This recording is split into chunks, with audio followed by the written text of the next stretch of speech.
Did you know that Group of Seven or G7 was originally created in 1975 specifically to prevent global economic collapse and stop international trade wars before they could even start? Yet this week, as the world's most powerful leaders gathered, the entire layout of global security was rewritten not through a transparent public treaty but through a fast moving 14-point electronic paper agreement. While the public was told to focus entirely on incoming trade regulations, the administration blindsided the international stage by orchestrating a sudden high-stake truce with its fiercest adversary to salvage the global economy right before another Western ally moved to pull the plug on a digital rights on millions of its own youth. We are going to uncover the hidden caveats inside the US-Iran peace deal, UK's total under 16 social media ban, and Switzerland's historic immigration referendum and ongoing Ebola crisis in the DRC. Stay with me, subscribe now, and hit the notification bell to keep your global perspective sharp, sharp, sharp. So let's start, okay? We're going to start with the massive diplomatic shockwaves that's completely rewritten the market over the last 24 hours.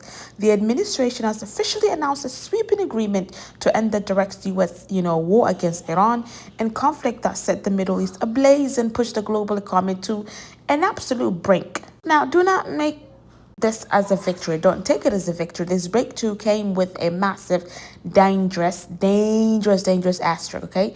The text of the deal has initially set aside the most explosive issues of the future negotiation, completely failing to resolve the fate of Iran's stockpile of highly, enriched uranium, while leaving an interim deal to actually reopen the quote-unquote so-called blockade of Strait of Hormuz hanging until later this week.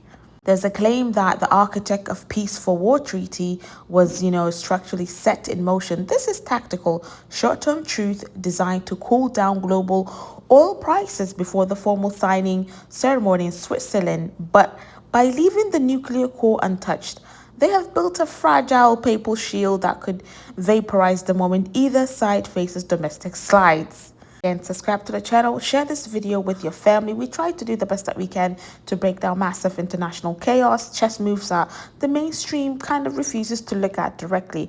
Drop a like and let's keep moving. Now, while international shipping lanes, face uncertain negotiations, digital and physical borders are being slammed shut across Europe. Standing outside 10 Downing Street, British Prime Minister Keir Starmer officially announced a historic sweeping nationwide ban prohibiting all children under the age of 16 from accessing any major social media platform, including Snapchat, TikTok, YouTube, Instagram, Facebook, and X. This move is an absolute regulatory overhaul building on the Online Safety Act to eliminate features like live streaming and stranger communication for minors for early next year. Meanwhile, a parallel shockwave hits European immigration policy. In a massive national referendum, nearly 55% of voters in Switzerland completely rejected a hardline constitutional initiative championed by the country's top right-wing party to slap a permanent 10 million population cap on the nation's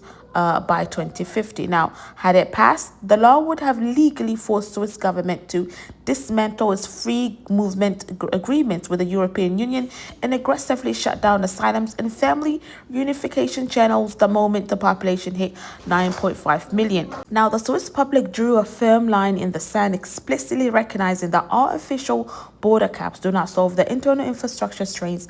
They simply break vital international alliances and starve local labor markets. Now, we're going to turn to Central Africa, where severe humanitarian crises continue to escalate entirely outside the Western media spotlight. You can say ground reports from the ground confirm that the deadly Ebola outbreak inside the DRC, Democratic Republic of Congo, is actively raging through the eastern province. Dr. Richard Coden, a leading intensive care physician with Alliance for International Medical Action, confirmed the isolation unit at Wampopo Ebola Treatment Center in Ituri province are operating under maximum strains as medical teams are fighting to contain the spread.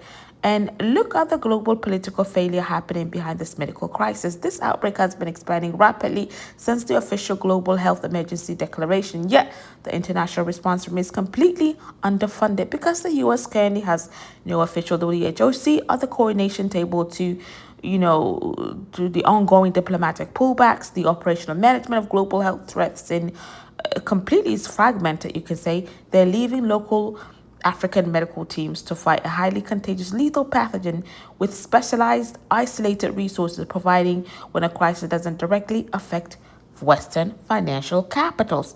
It is treated as completely invisible. Now, if we look at the global board clearly, the international structure claims they exist to keep the world stable and open.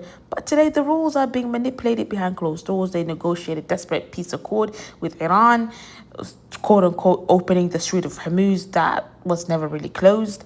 But at the exact same moment, they open a physical shipping lane for profit. They turn around and shut down digital lanes for the youth using UK social media's media ban, while Western media populations like Switzerland's are forced to fight off radical right-wing population caps on ballot boxes. And while they control your screens and debate immigration numbers, we are completely abandoning the people of DRC to fight an Ebola epidemic alone.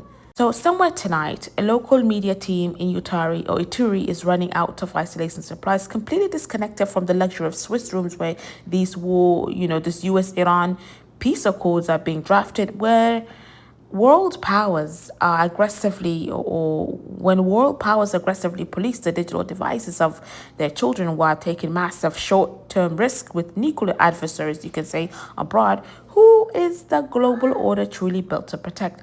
Share this with someone who refuses to be distracted by the mainstream headline. Drop your comments in the comment section below. Do you think Switzerland made the right call in their immigration vote? Subscribe and hit that notification bell. Until next time, Assalamu alaikum wa rahmatullahi wa barakatuh. I leave you in the care of Allah subhanahu wa ta'ala.